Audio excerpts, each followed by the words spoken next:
Tidak lupa kita haturkan kepada junjungan kita Nabi Muhammad SAW. Alhamdulillah, guru kita Ustaz Ahmad Zainuddin Al-Banjari hafizallahu ta'ala sudah berada di tengah kita. Sesaat lagi akan kita mulai kajian yang ikhlas dalam menuntut ilmu, ikat ilmu dengan tulisan, dan harap tenang saat kajian. Untuk mempersingkat waktu pada Ustaz Fayyatafadhal Mashkura. Assalamualaikum warahmatullahi wabarakatuh. Bismillahirrahmanirrahim. Innal hamdalillah nahmaduhu wa nasta'inuhu wa nastaghfiruh wa na'udzu billahi min shururi anfusina wa sayyiati a'malina. من يهده الله فلا مضل له ومن يضلل فلا هادي له وأشهد أن لا إله إلا الله وحده لا شريك له وأشهد أن محمدا عبده ورسوله يا أيها الذين آمنوا اتقوا الله حق تقاته ولا تموتن إلا وأنتم مسلمون يا أيها الناس اتقوا ربكم الذي خلقكم من نفس واحدة وخلق منها زوجها وبث منهما رجالا كثيرا ونساء واتقوا الله الذي تساءلون به والأرحام إن الله كان عليكم رقيبا يا أيها الذين آمنوا اتقوا الله وقولوا قولا سديدا يصلح لكم أعمالكم ويغفر لكم ذنوبكم ومن يطع الله ورسوله فقد فاز فوزا عظيما أما بعد فإن أصدق الحديث كتاب الله وأحسن الهدي هدي محمد صلى الله عليه وعلى آله وسلم وشر الأمور محدثاتها وكل محدثة بدعة وكل بدعة ضلالة وكل ضلالة في النار. Alhamdulillah, kita bersyukur pada Allah Subhanahu wa ta'ala pada hari ini, hari Kamis pagi 22 Jumadil Ula 1447 Hijriah bertepatan dengan 13 November 2025. Kita dimudahkan oleh Allah Subhanahu wa ta'ala untuk kembali duduk bersama di Masjid Ad-Din As-Sembaris dalam sebuah kajian rutin membaca kitab Fiqhus Sirah, fikih sejarah Nabi Muhammad SAW, yang ditulis oleh Fadilat Syekh Profesor Dr. Zaid bin Abdul Karim Az-Zaid hafizahullah ta'ala.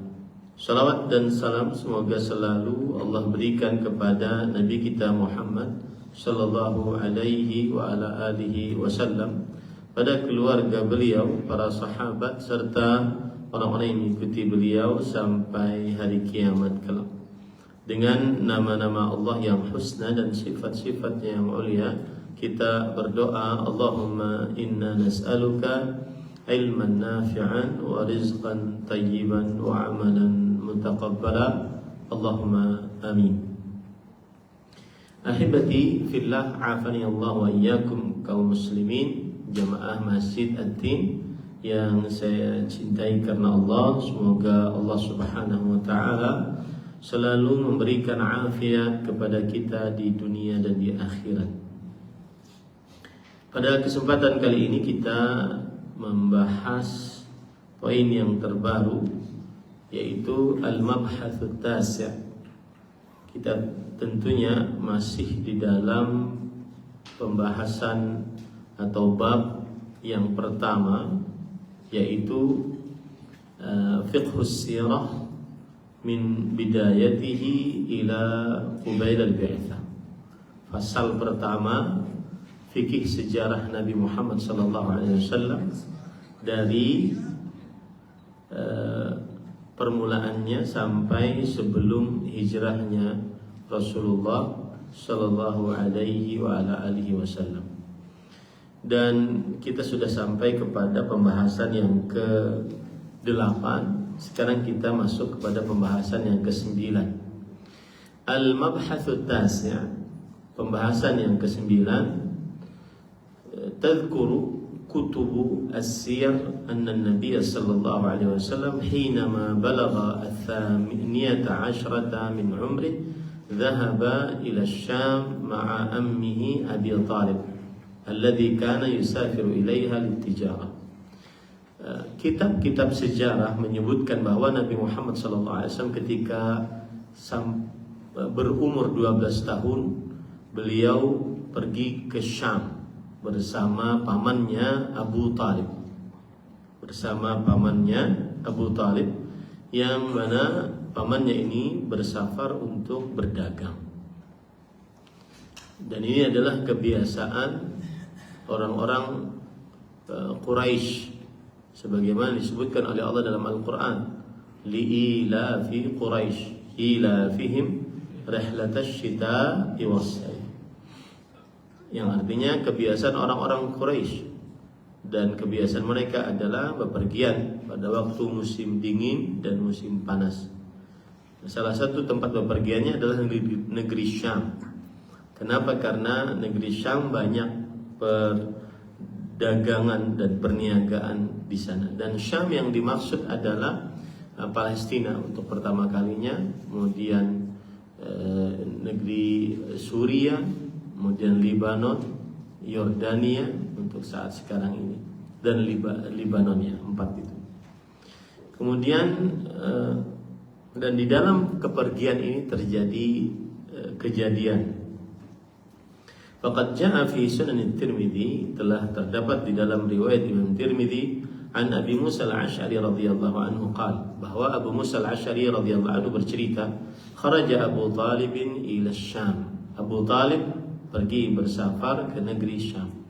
Wa kharaja ma'ahu an-nabiy sallallahu alaihi wasallam fi asyakhin min Quraisy.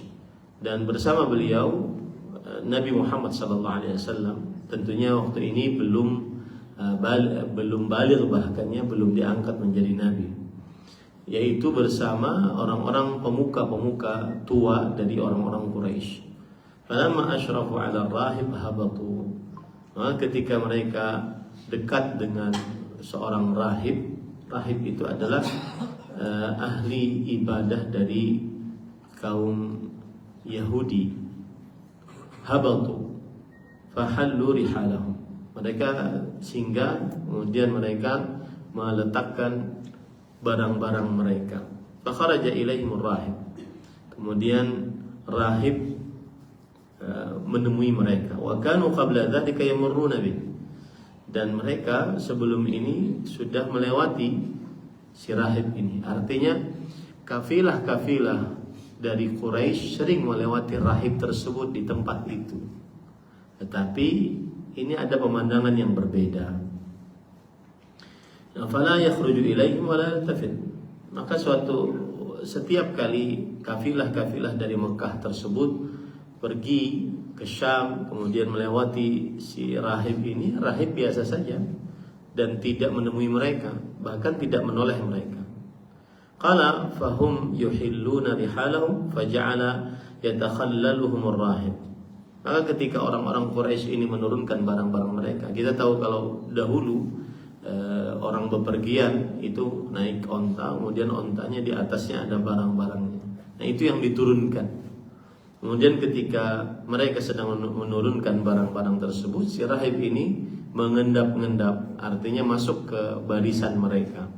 Hatta jaa fa akhadha bi yadi Rasulillah sallallahu alaihi wasallam. Sampai datang dan memegang tangan Rasulullah sallallahu alaihi wa ala alihi wasallam. Faqala hadza sayyidul alamin.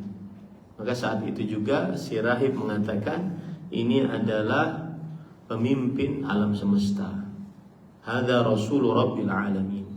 Ini adalah rasul Rabb alam semesta. Yab'athuhu Allahu rahmatan lil alamin. Allah Subhanahu wa taala mengutus sebagai rahmat bagi alam semesta. Dan di sini saya ingin mengingatkan sedikit tentang akidah. Ada sebagian orang kadang-kadang berkata semesta tidak menginginkannya. Nah, ini kekufuran. Ya. Kenapa? Karena yang tidak bisa memberikan manfaat dan mudarat hanya Allah Subhanahu wa taala. Adapun semesta yang dimaksud adalah alam semesta, maka ini tidak bisa memberikan manfaat dan mudarat, tidak bisa mencipta, mengatur, berkuasa. Ini tidak diperbolehkan. Makanya disebutkan di sini hada rasulu rabbil alamin. Ini adalah utusan Rabb semesta alam. Allah Subhanahu wa taala mengutusnya sebagai rahmat untuk alam semesta. Kemudian faqala lahu asyakhu min Quraisy. Lalu setelah itu orang-orang yang terkemuka dari orang Quraisy mengatakan, "Ma ilmuka?" Mengapa, dari mana ilmu pengetahuanmu ini?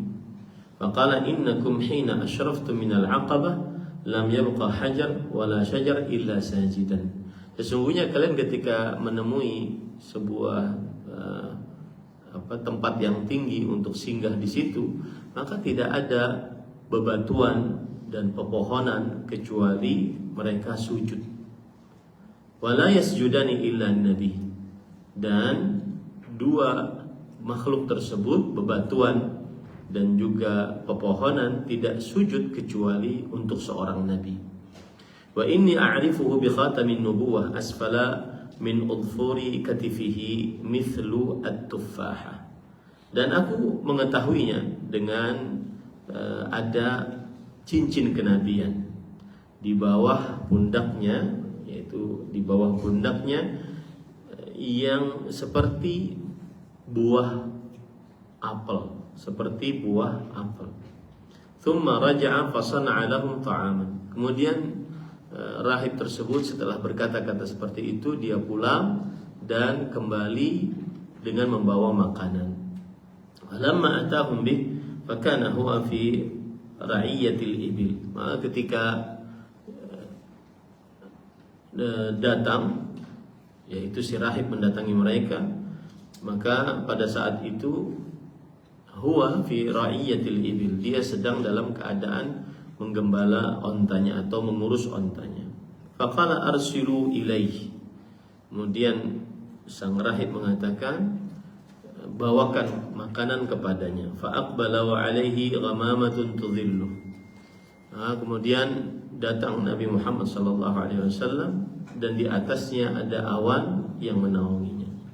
Falamma dana minal qaum, ketika sudah mendekat dari orang-orang, wajadahum qad sabaquhu ila fai'is syajarah, maka ia mendapati mereka sudah mendahului mereka ke naungan pohon. Falamma jalasa mala fai'us syajarah alaihi, maka ketika Nabi Muhammad sallallahu alaihi wasallam duduk, maka naungan pohon tersebut condong kepada Rasulullah sallallahu alaihi wasallam. Faqal unzuru ila fai'is syajarah ma la alaihi. Maka sang rahib mengatakan, lihat kalian seluruhnya bahwa naungan pohon tersebut condong kepada dia, yaitu Nabi Muhammad sallallahu alaihi wasallam. Qala fa bainama huwa qa'imun alaihim wa huwa yunashiduhum alla yadhhabu bihi ila Rum. Maka ketika si rahib ini memberitahu kepada mereka, maka rahib ini mengatakan, jangan kalian pergi ke Romawi, yaitu ke tempat orang-orang Yahudi. Fa innar Rum in ra'au 'arafuhu bisifah fayaqtuluna. Karena orang-orang Romawi kalau seandainya melihat orang ini dan mereka mengenali dengan sifat-sifat yang sudah disebutkan, maka mereka akan membunuh orang ini, yaitu Nabi Muhammad sallallahu alaihi wasallam. Faltafat fa idza bisab'ah qad aqbalu min ar-rum. Kemudian ia menoleh, ternyata ada 7 orang yang sudah datang dari kaum Romawi. Fastaqbalahu. Kemudian orang-orang rahib, kemudian si rahib ini menyambut mereka. Faqala ma ja'a bikum. Lalu ada apa dengan kalian datang ke sini? Qalu ji'na inna hadha an-nabiy kharijun fi hadha asy-syahr. Falam yabqa tariqun illa bu'itha ilaihi bi unas. Yang artinya orang-orang Yahudi ini mengatakan, kami datang dengan membawa keyakinan bahwa seorang nabi akan keluar pada bulan ini, dan tidak tersisa jalan kecuali dia diputus bersama orang-orang. Wa inna qad ukhbirna khabaruhu bi tariqika hadza, dan kami telah diberitahukan kabarnya dengan jalan kami ini. Qala afara'aytum amran arada Allah an yaqdiyahu hal yastati'u ahadun minan nasi radda. Lalu sang rahib mengatakan, apa pendapat kalian kalau seandainya Allah Subhanahu wa taala sudah menetapkan sebuah perkara, apakah seorang dari manusia bisa menolaknya? Orang-orang Yahudi berkata, la, tidak. Qala fabayi'uhu wa aqamu ma'ahu. Fabayi'uhu wa aqamu ma'ahu. Akhirnya orang-orang Yahudi tersebut membaiat Rasul sallallahu alaihi wasallam dan berdiam bersama mereka. Qala fa unshidukum billah ayyukum waliyuh. Kemudian si rahib bertanya, aku bersaksi di hadapan Allah, aku bersaksi dengan nama Allah di hadapan kalian, siapakah yang menjadi wali anak ini, yaitu Rasulullah sallallahu alaihi wasallam. Qalu Abu Thalib. Maka orang-orang Quraisy mengatakan yang menjadi walinya, yang mengurusnya adalah Abu Thalib. Falam yazal yunashidu hatta raddahu Abu Thalib wa ba'atha ma'ahu Abu Bakrin wa Bilalan wa zawwaduhu ar-rahib min al-ka'ki waz-zaid. Maka masih saja rahib mengatakan jangan pergi ke Romawi, nanti dibunuh. Akhirnya Abu Thalib pun sepakat dan mengembalikan Nabi Muhammad sallallahu alaihi wasallam dan ditemani oleh Abu Bakar dan Bilal. Kemudian rahib memberikan kepada Nabi Muhammad sallallahu alaihi wasallam makanan dan juga minyak zaitun. Nah, ini adalah kisah yang disebut oleh para ulama sebagai kisah Bahira. Ini kisah yang disebut oleh para ulama sebagai kisah Bahira. Dan para ikhwan yang dirahmati oleh Allah Subhanahu wa taala, kisah Bahira ini terdapat berbagai macam pelajaran di dalamnya. Ya, kisah Bahira ini terdapat berbagai macam pelajaran di dalamnya.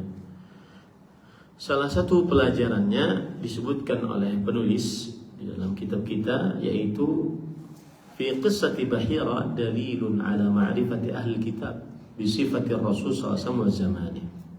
Di dalam kisah Bahira terdapat dalil tentang pengetahuan ahlul kitab Yahudi dan Nasrani tentang sifat Rasulullah sallallahu alaihi wasallam dan masa keluarnya Rasulullah sallallahu alaihi wasallam. Ini sebenarnya pelajaran bagi kita.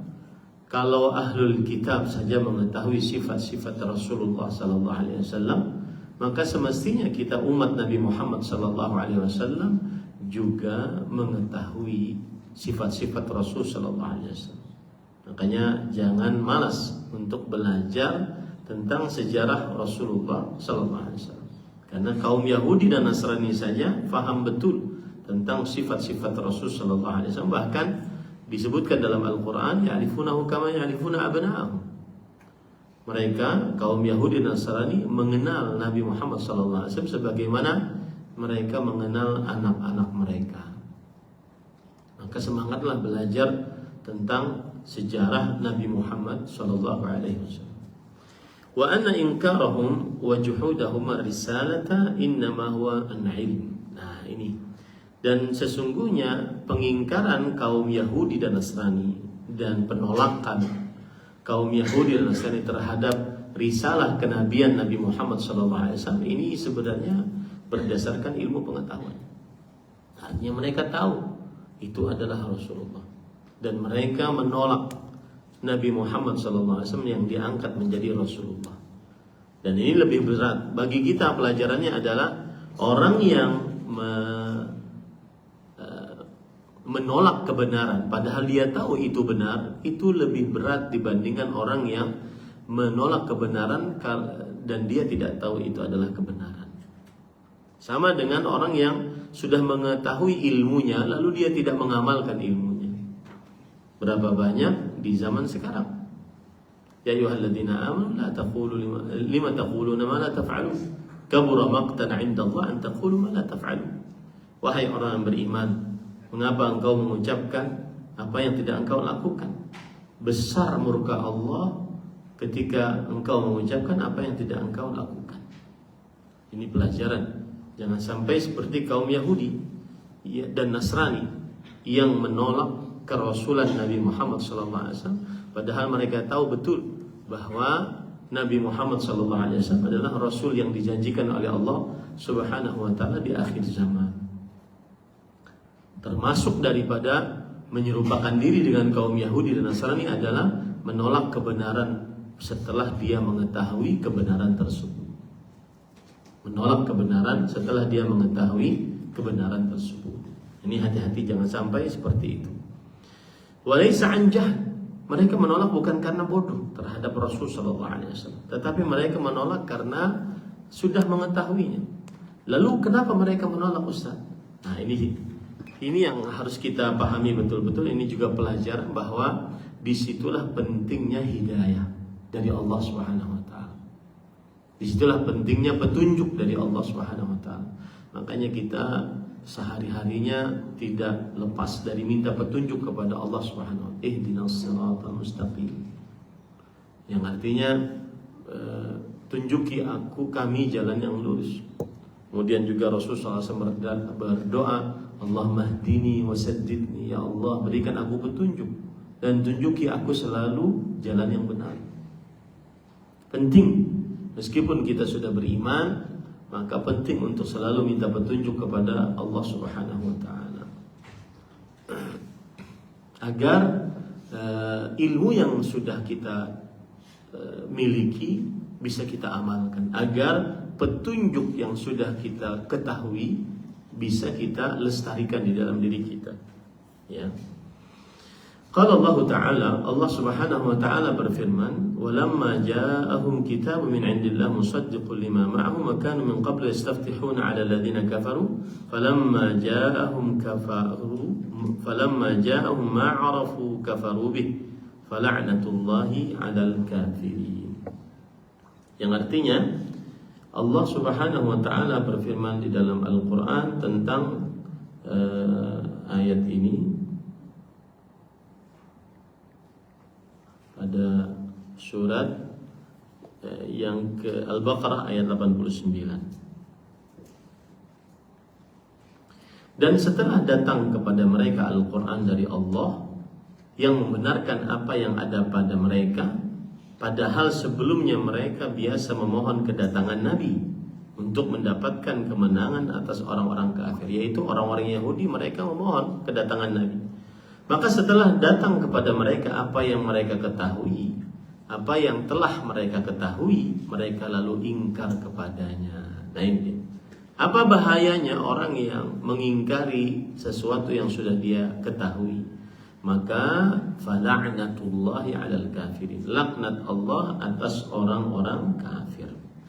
Ini hati-hati ya, Bapak Ibu saudara-saudari yang dimuliakan oleh Allah. Sebagaimana sudah saya singgung bahwa jangan sampai seseorang menolak kebenaran padahal dia sudah mengetahuinya. Itu tanda keras hati. Itu tanda kesombongan. Menolak kebenaran setelah dia mengetahui kebenaran tersebut. Biasanya orang-orang yang menolak kebenaran setelah dia mengetahui kebenaran tersebut karena beberapa sebab. Salah satunya adalah kesombongan.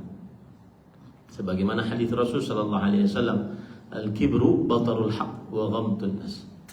Yang artinya kesombongan adalah menolak kebenaran dan meremehkan manusia. Kemudian juga salah satu penyebab orang menolak kebenaran adalah karena takut kehilangan kedudukan.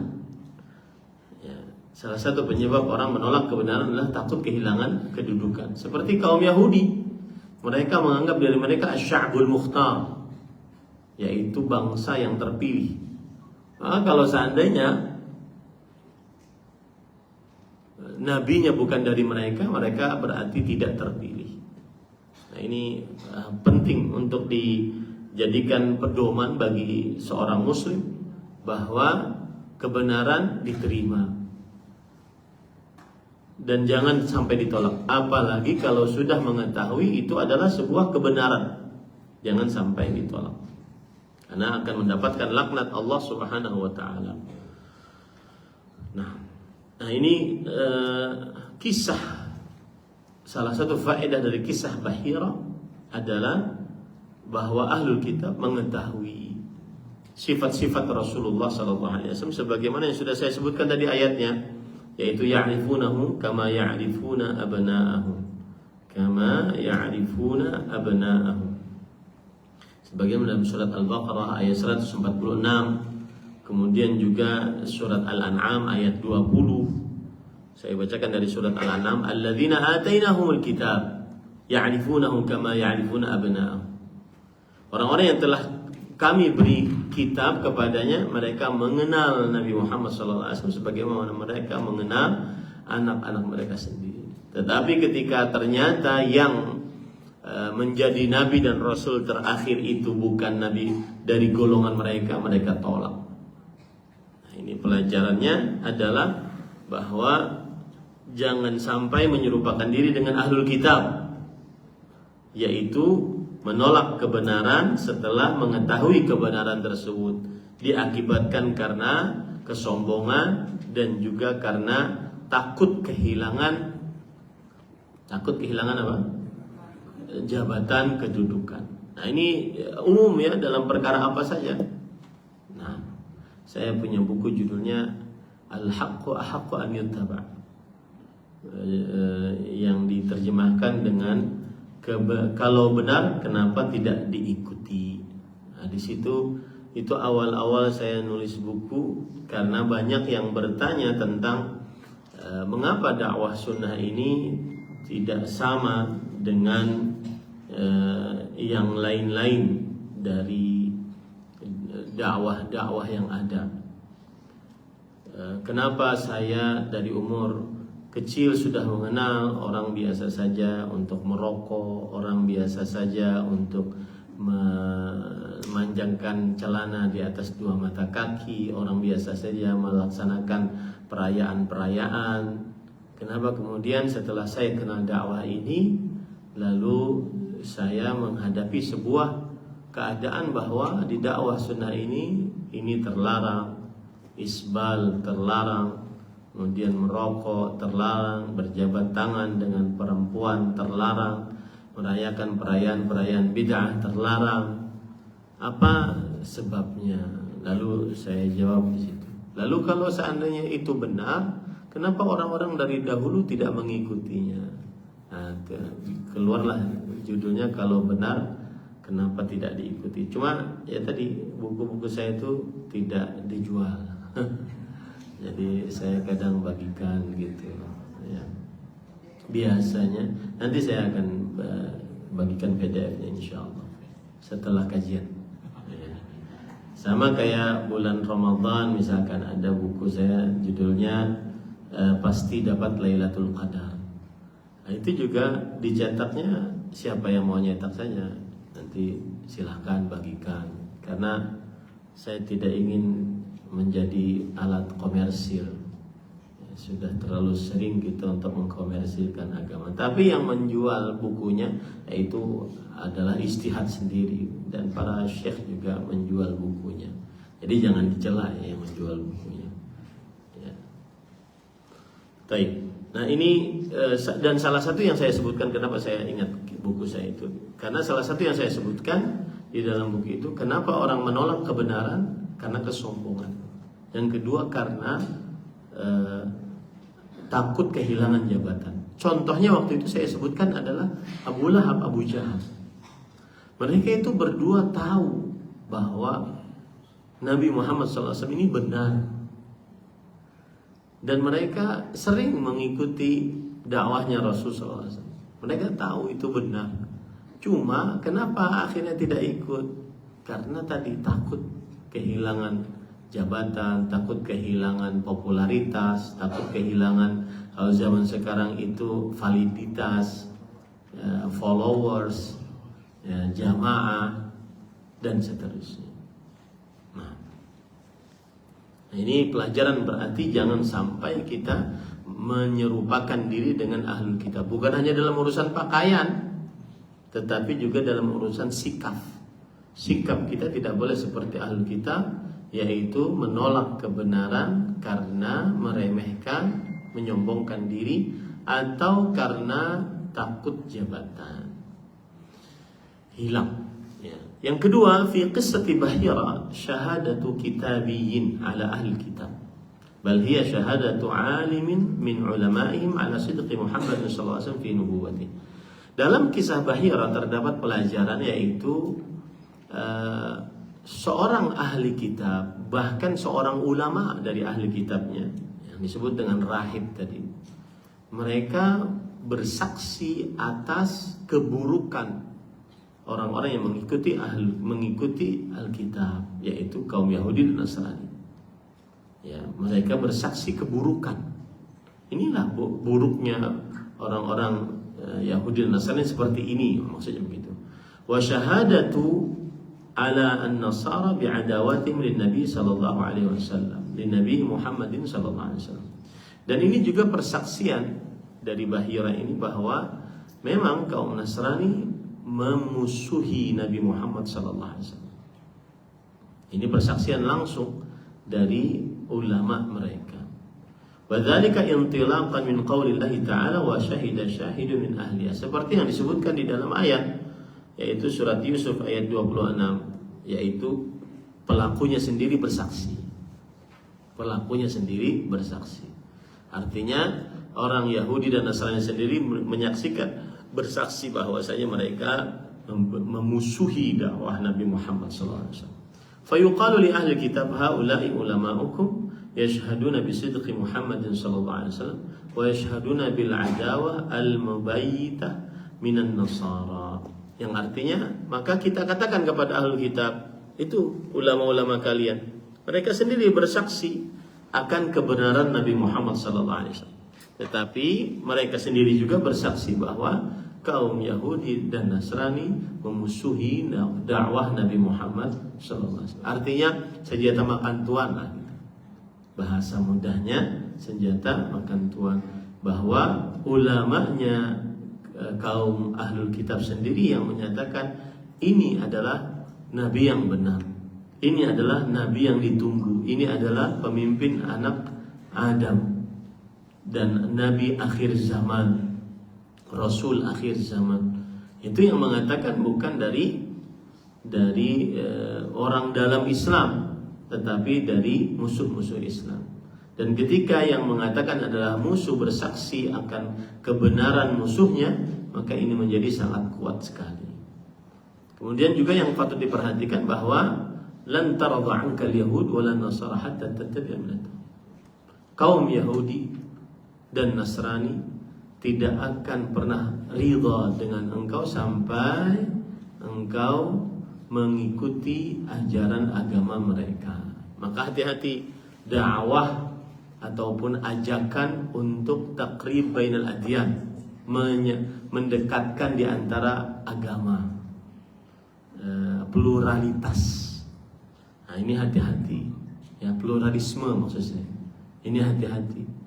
Bahwa ada nanti istilah agama samawi, semuanya menuju satu Tuhan. Dia tidak boleh mencela satu dengan yang lainnya.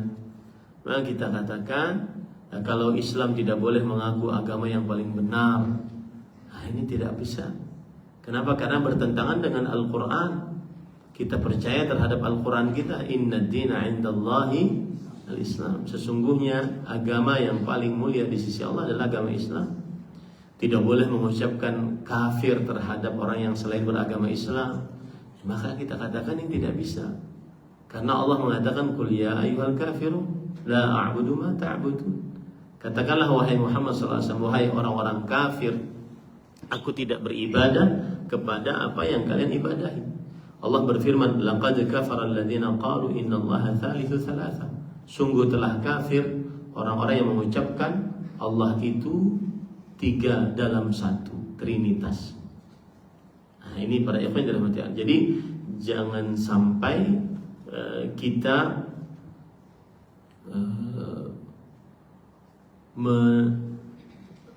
menolak kebenaran ataupun maksud saya jangan sampai kita menyatukan agama-agama, karena tidak ada agama yang paling diterima oleh Allah Subhanahu wa taala kecuali agama Islam yang dibawa oleh Rasulullah sallallahu alaihi wa ala alihi wasallam.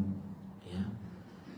Kalau ada yang bertanya dari ahlul kitab, maka kita katakan pendeta Bahira saja dia mengakui kebenaran kenabian Nabi Muhammad sallallahu alaihi wasallam. Semestinya kalian ahlul kitab, ketika pendeta dan rahib kalian mengakuinya, semestinya kalian taat kepada pendeta dan rahib kalian. Nah, seperti itu. Kemudian juga yang menjadi pelajaran pada pelajaran kedua ini, bahwa orang-orang ahlul kitab mengakui permusuhan mereka terhadap Nabi Muhammad sallallahu alaihi wasallam. Jadi jangan terkecoh dengan ajakan untuk menyatukan semua agama, pluralisme, ya. Kemudian semua agama adalah sama, menuju satu titik kebenaran. Tidak bisa disamakan orang yang mentauhidkan Allah Subhanahu wa taala dengan orang yang mensyirikkan Allah Subhanahu wa taala. Nah, yang ketiga, alaqa ba'd an-nasara ala liqa'i an-nabi sallallahu alaihi wasallam ma'a Bahira wa qalu innama qalahu an-nabiy sallallahu alaihi wasallam ba'da al-bi'tsah kana qad talaqqahu min Bahira. Nah, perhatikan baik-baik. Sebagian kaum Nasrani mengomentari ketika Nabi Muhammad SAW bertemu dengan pendeta Bahira, maka mereka mengatakan hadis-hadis, ayat-ayat Al-Quran yang didapati oleh Nabi Muhammad SAW yang merupakan wahyu dari Allah, sebenarnya itu dia ambil dari Bahira, kata orang Nasrani. Jadi tetap saja kalian itu, wahai umat Islam, sebenarnya mengikuti kami, kaum Nasrani. Kenapa? Karena Nabi kalian itu dapat wahyunya, dapat Qur'annya dari siapa? Dari pendeta Bahira tadi. Fayuqalu lahum ma dama al-amru kadzalik wa anna hadha al-qawl min Bahira falimada la taqbaluna qawlahu fi ibtal at-tathlith wal kaffara wa as-sulbi allati jaa biha an hadha ar-rahib. Yang artinya, kalau kita katakan kepada kaum Nasrani, kalau seandainya perkaranya demikian, maka semestinya kalian menerima apa yang dikatakan oleh Bahira, bahwa tidak ada trinitas di dalam agama kalian, dan bahwasanya Nabi Isa turun bukan sebagai apa menurut kaum Nasrani apa? Sebagai penyelamat atau tumbal ya, bagi pengikutnya, kemudian disalib, ya. Dan itu yang dikatakan oleh Bahira, yaitu bahwa Nabi Isa alaihissalam bukan anak Tuhan. Nabi Isa alaihissalam tidak disalib. Nabi Isa alaihissalam tidak menjadi penebus bagi kesalahan kaum umat manusia. Nah, semestinya kalian kaum Nasrani menerima apa yang didakwahkan oleh Bahira tersebut. Nah, dengan jawaban seperti ini, maka orang Nasrani tadi yang mencela Rasulullah SAW tadi, mereka akhirnya terpojokkan, terbantahkan. Dan subhanallah, di zaman media sosial ini hati-hati banget di dalam menonton, karena kadang-kadang kita itu ada sebagian orang gini, dan ini bisikan syaitan ya. Jadi sebenarnya gini, manusia itu diganggu oleh syaitan dari dua hal. Yang pertama, syubhat. Syubhat itu mendahulukan akal daripada dalil. Kemudian yang kedua, syahwat.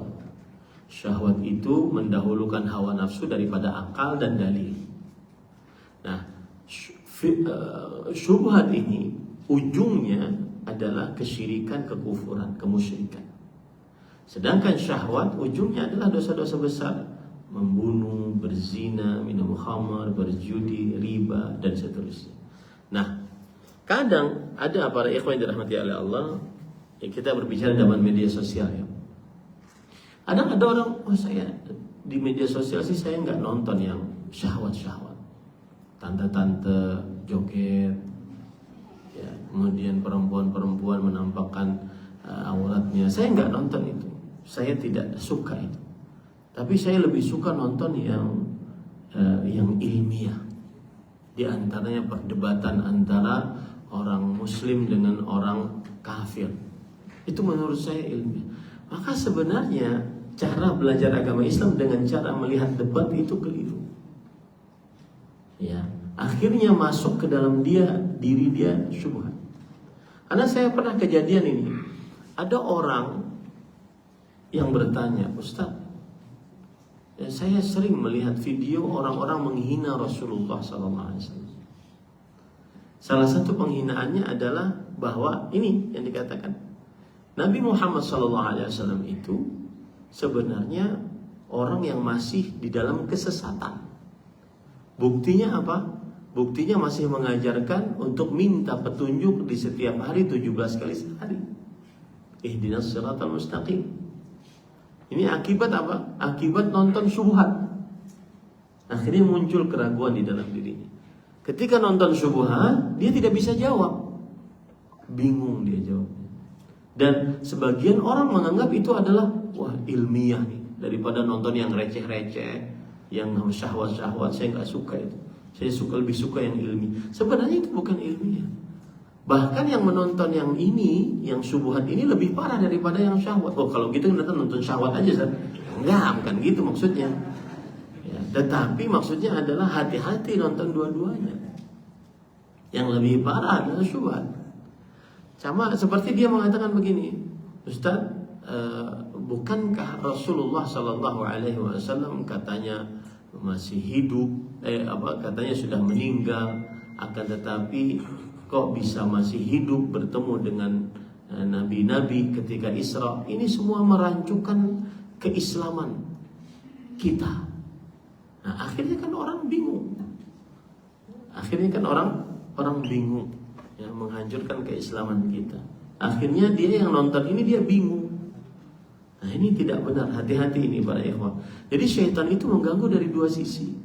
Ma amarallah bi amrin illa lisyaitani fihi nazghatan. Tidaklah Allah memerintahkan sebuah perkara kecuali syaitan mempunyai dua sisi pengelabuan, yaitu terlalu meremehkan masuk ke syahwat, kadang terlalu serius masuk ke dalam syubhat.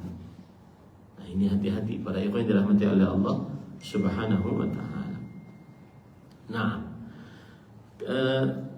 jadi jawabannya tadi, kalau kalian menganggap bahwa Nabi Muhammad SAW itu mendapatkan wahyu atau bisikan dari Bahira, kata orang Nasrani seperti itu, maka semestinya Anda wahai kaum Nasrani menerima pendapatnya Bahira, yang mana Bahira berpendapat tidak ada trinitas di dalam agama Nasrani sebenarnya, dan Nabi Isa tidak mengajarkan akan hal itu, sebagaimana yang disebutkan oleh Allah Subhanahu wa taala dalam Al-Qur'an.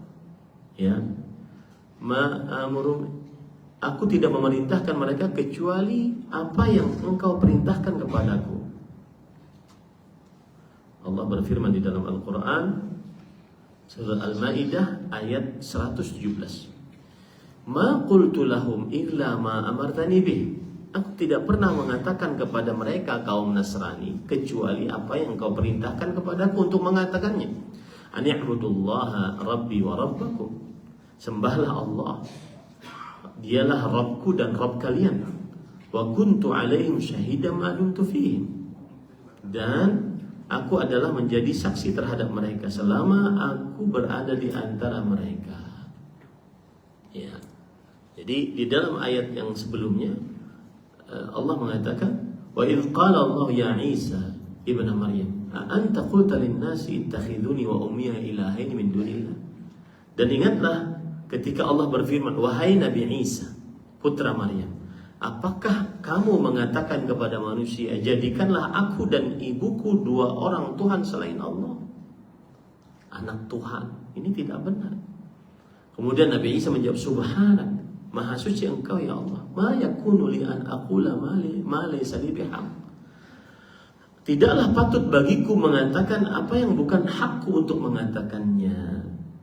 Jadi ajaran Nabi Isa mengajarkan agar beribadah hanya kepada Allah Subhanahu wa taala semata. Tidak beribadah kepada selain Allah Subhanahu wa taala.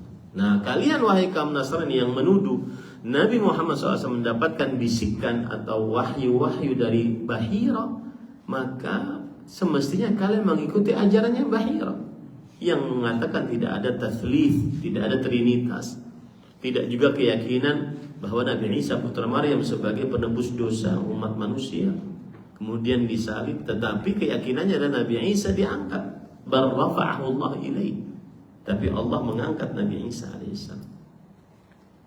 Limadha la yaqbalu an-nasara al-yawm tawjiha kabirihim alladhi bayyana butlana hadhihi al-aqidah wifqan liqawlihi ta'ala laqad kafara alladhina qalu inna Allaha huwal masih ibn Maryam wa qawluhu ta'ala laqad kafara alladhina qalu inna Allaha thalithu thalatha wa ma min ilahin illa ilahun wahid fama dama hadha al-qawl kama taz'umun asluhu min Bahira falimada la taqbaluna. Wahai kaum Nasrani, kenapa kalian tidak menerima bimbingan dari pendeta kalian yang besar ini, Bahira, yang menjelaskan tentang kebatilan akidah kalian, yaitu sesuai dengan firman Allah di dalam surat Al-Maidah ayat 72. Sungguh telah kafir orang-orang yang mengucapkan sesungguhnya Allah adalah Al-Masih putra Maryam. Inilah surat Al-Maidah ayat 72. Inilah akidah yang disebut dengan wahdatul wujud, manunggaling kaula Gusti, menyatu dengan Allah.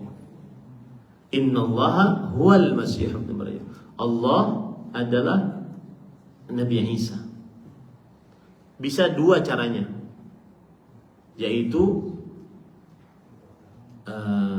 ada susu, ada kopi, dicampur jadi kopi susu. Ini namanya adalah ittihad, bercampur. Ada lagi hulul. Hulul itu ada kopi atau ada air, kemudian masuk ke dalamnya, menggantikan air tersebut susu atau kopi. Nah, ini yang disebut dengan hulul. Jadi ada dua cara wahdatul wujud, bergabung atau menggantikan. Bergabung atau menggantikan. Begitu cara wahdatul wujud. Dan ini akidah diadopsi oleh kaum sufi ekstrim. Wahdatul wujud. Kaum sufi ekstrim. Kalau tidak percaya, berarti yang menolak akan akidah ini, bahwa akidah ini diadopsi oleh kaum sufi ekstrim, berarti tidak tahu dia, berarti dia tidak tahu tentang at-tasawuf atau sufiyah. Ya. Berarti dia tidak tahu tentang tasawuf atau sufi. Seperti misalkan perkataan sebagian dari mereka, ana a'buduhu wa huwa ya'buduni fa anna yukallam. Aku beribadah kepada dia dan dia beribadah kepada aku. Terus siapa yang jadi hambanya? Aku beribadah kepada dia, Allah. Dia beribadah kepada aku. Lalu siapa yang jadi hambanya? Ini menunjukkan bahwa di dalam akidah Nasrani terdapat wahdatul wujud. Innallaha huwal masih ibn Maryam. Sesungguhnya Allah adalah Al-Masih ibn Maryam. Dan sudah saya jelaskan tadi, cara menyatunya ada dua cara. Bercampur, yang disebut dengan apa tadi? Ittihad, al-ittihad. Kemudian mengganti, yang disebut dengan al-hulul. Menitis lebih tepatnya ya. Menitis. Kemudian begitu juga ajaran Bahira mengatakan, sungguh telah kafir orang-orang yang mengucapkan sesungguhnya Allah trinitas, 3 dalam 1, 1 dalam 3. Saya dulu kerja di Islamic Cultural Center Dammam. Dammam itu timurnya Arab Saudi, lumbung minyaknya Arab Saudi. Dulu sekitar 15 tahun yang lalu masih dikatakan 100 tahun lagi minyak di Arab Saudi masih ada. Dan yang sekantor dengan saya adalah dari negara-negara lain, dari Filipina, kemudian Sri Lanka, kemudian Tamil, Kerala, yang seperti itu. Tujuannya adalah untuk mendakwahi, karena biasanya di daerah-daerah yang tidak suci, kotanya tidak suci, banyak ekspatrian yang bekerja dari luar Arab Saudi, dan mereka ada yang muslim, ada yang non muslim. Kalau dari Indonesia muslim semua. Nah, ada kawan saya dari Filipina. Beliau mendakwahi orang-orang Filipina. Kemudian biasanya di kantor kita itu dulu ini berbicara dulu 80 orang masuk Islam setiap bulannya. Itu salah satu kebaikan negara ini yang tidak diekspos oleh media massa. Kemudian salah satu hal yang sering dibincangkan ketika mendakwahi orang-orang Nasrani yang berasal dari salah satu dari negara itu adalah urusan Trinitas ini, yang mereka tidak bisa jawab. Trinitas ini, ketika Nabi Isa meninggal, ini berarti siapa yang meninggal? Tuhan yang meninggal. Kemudian ketika Nabi Isa disalib, kemudian ketika setelah disalib lalu dikubur, lalu diangkat, itu siapa itu? Nah, itu biasanya mereka tidak bisa jawab. Saya sih tidak bisa terlalu berbicara karena itu bukan keahlian saya, cuma pernah mendengar seperti itu. Ya. Nah, maka dikatakan di sini selama itu ajaran Bahira sebagaimana yang mereka dengung-dengungkan, dan itu mereka bisik, dan itu yang diajarkan oleh Rasulullah, berarti Rasulullah mendapatkan dari Bahira. Berarti itulah yang diajarkan oleh Bahira. Kenapa kalian wahai kaum Nasrani tidak mengikuti ajaran itu? Begitu ya, paham ya? Dan Nabi Muhammad SAW mengajarkan bahwa sungguh telah kafir orang yang mengucapkan Allah adalah Isa putra Maryam. Dan sungguh telah kafir orang yang mengucapkan sesungguhnya Allah Trinitas, 3 dalam 1, 1 dalam 3. Nah, kalau yang mengucapkan itu adalah Nabi Muhammad SAW, berarti kan menurut kalian itu mereka Nabi Muhammad SAW mendapatkan dari mana? Dari Bahira. Lah, kenapa kalian tidak menerima ajaran tersebut? Nah, begitu cara menyanggah orang-orang yang mengatakan bahwa Rasulullah SAW mendapatkan wahyunya dari bisikan Bahira. Nah, para ikhwah yang dirahmati oleh Allah Subhanahu wa taala, kisah ini ya adalah kisah yang sahih dan diriwayatkan oleh para ahli sejarah terhadap Nabi Muhammad Sallallahu Alaihi Wasallam. Dan kisah ini menunjukkan bahwa Rasulullah Sallallahu Alaihi Wasallam dari mulai kecil, umur 12 tahun, maka beliau sudah kelihatan sebagai calon dari Sayyidul Mursalin, pemimpinnya para Rasul, Sayyidu Waladi Adam, pemimpinnya anak manusia, dari sifat-sifat yang sudah diberitahukan. Dan saya rasa itu sudah dimaklumi oleh orang-orang Quraisy sebelum akhirnya nanti beliau menjadi Nabi dan Rasul alaihi wassalatu wassalam. Nah, kita lanjut kepada bab yang selanjutnya atau bab pembahasan selanjutnya. Al-mabhathul 'ashir, hilful fudul. Perjanjian al-fudul. Perjanjian al-fudul. Sababu hadzal hilf anna rajulan min qabilati Zubayd bil Yamani qadima Makkah wa ma'ahu bidha'ah faba'aha 'ala al-'As bin Wa'il as-Sahmi. Sebab dari perjanjian ini adalah karena ada seorang lelaki dari kabilah Zubayd. Zubayd ini sebuah kabilah di Yaman. datang ke kota Mekah dan dia bawa barang-barang. Lalu barang-barang tersebut dibeli oleh Al-As bin Wa'il As-Sahmi. Al-As bin Wa'il As-Sahmi adalah orang Quraisy, orang Mekah. Fa'aba an yu'tiyahu haqqah. Barang diambil, tetapi Al-As bin Wa'il tidak mau ngasih harga, tidak mau ngasih uang. Ya, barangnya diambil, tetapi tidak mau diberikan uangnya atau tidak mau memberikan uangnya. Berarti yang terzalimi siapa di sini? Yang terzalimi adalah laki-laki dari kabilah Zubayd ini. Fashtaka ila andiyati Quraisy. Kemudian dia mengeluh kepada orang-orang yang ada di perkumpulan orang Quraisy. Jadi Pak, orang Quraisy itu biasa ngumpul-ngumpul di samping Ka'bah. Di samping Ka'bah. Maka mereka mengeluhkan, wa Quraisyun fi andiyatiha. Dan Quraisy pada waktu itu duduk di tempat majlis-majlis mereka. Fastasghrahum li raddi madlamatihi. Kemudian pemuda ini, laki-laki ini yang berasal dari Zubayd, sebuah kabilah dari Yaman, dia berteriak minta bantuan agar terlepas dari kezaliman yang dilakukan oleh Al-As bin Wa'il As-Sahmi.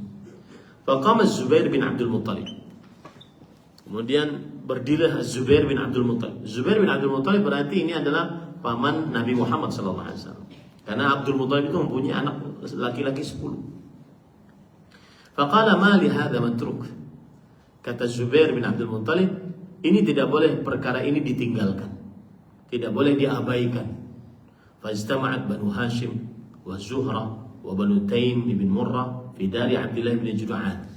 Maka berkumpullah Bani Hashim. Banu Hashim berarti kakek Nabi yang kedua. Jadi antum harus paham ya, kalau sudah belajar sejarah jangan sampai tidak hafal nasab Nabi ya. Nabi Muhammad bin Abdullah, bapaknya Abdullah. Kemudian bin Abdul Muttalib, kakek Nabi yang pertama. Bin Hashim, kakek Nabi yang kedua. Bin Abdi Manaf, kakek Nabi yang ketiga. Bin Qusay, kakek Nabi yang keempat. Qusay inilah yang mengumpulkan orang-orang Quraisy. Quraisy itu siapa? Qusay bin Ka'ab bin Murrah bin Lu'ay bin Ghalib bin Fihr. Fihr inilah Quraisy, kakek Nabi yang ke-10. Ya, Fihr inilah Quraisy, kakek Nabi yang ke-10. Jadi semakin jauh kan semakin besar tuh sebuah keturunan dia. Nah, kumpullah Banu Hashim, keturunan Hashim. Jadi Hashim memiliki anak itu. Kumpul Banu Zuhra, kemudian Banu Taim bin Murrah, keturunan Zuhra, keturunan Taim bin Murrah, di rumah seorang yang bernama Abdullah bin Jud'an. Kenapa yang dipilih adalah Abdullah bin Jud'an? Karena dia yang paling tua. Fatahalafu billah lanakunanna yadan wahida ma'al mazlum hatta yuradda ilaihi haqquh. Maka mereka seluruhnya bersepakat, berjanji agar menjadi satu kesatuan untuk menolong orang yang terzalimi ini sampai haknya didapatkan olehnya.